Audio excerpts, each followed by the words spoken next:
Salut à tous, c'est Pascaline Camopoué. Aujourd'hui, nous sommes avec Pascal Joly et je vous laisse la découvrir si vous ne la connaissez pas encore.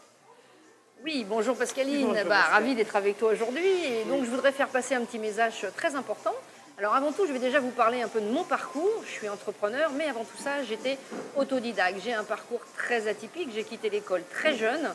Et donc, je suis devenue entrepreneur assez jeune dans un domaine très précis qui s'appelle le commerce de gros en fleurs et plantes. Et puis, après quelques millions d'euros de chiffre d'affaires et quelques dizaines de collaborateurs, patatras, je me suis retrouvée à déposer 2 bilans. Et qu'est-ce qui se passe quand on dépose 2 bilans? Eh bien, c'est pas forcément évident. Donc, 2 solutions. Soit on remonte une boîte tout de suite, soit on reste au fond de son trou et on passe le reste de sa vie à se plaindre. Alors, a priori, vous pensez que ce n'est absolument pas le cas.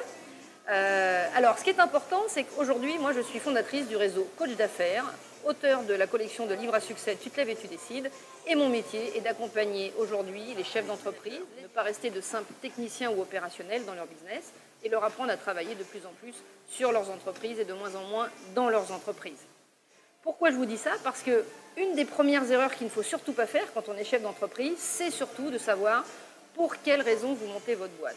C'est-à-dire le pourquoi vous montez votre boîte, on le sait tous, quelle est la raison qui nous fait partir d'un ancien métier pour devenir à celui-ci, mais l'endroit où vous voulez emmener votre boîte, quelle est la raison pour laquelle vous voulez travailler tous les jours.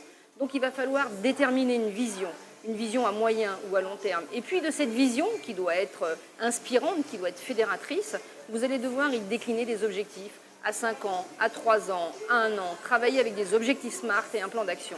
Et je vous dis ça pourquoi? Parce qu'une des premières erreurs que j'ai faites, c'est justement d'avoir piloté ma boîte pendant plus de 10 ans, tout simplement comme ça, on va dire sans vision, sans plan d'action, sans objectif, et finalement ne sachant pas où je voulais aller sincèrement, je suis allée partout et nulle part.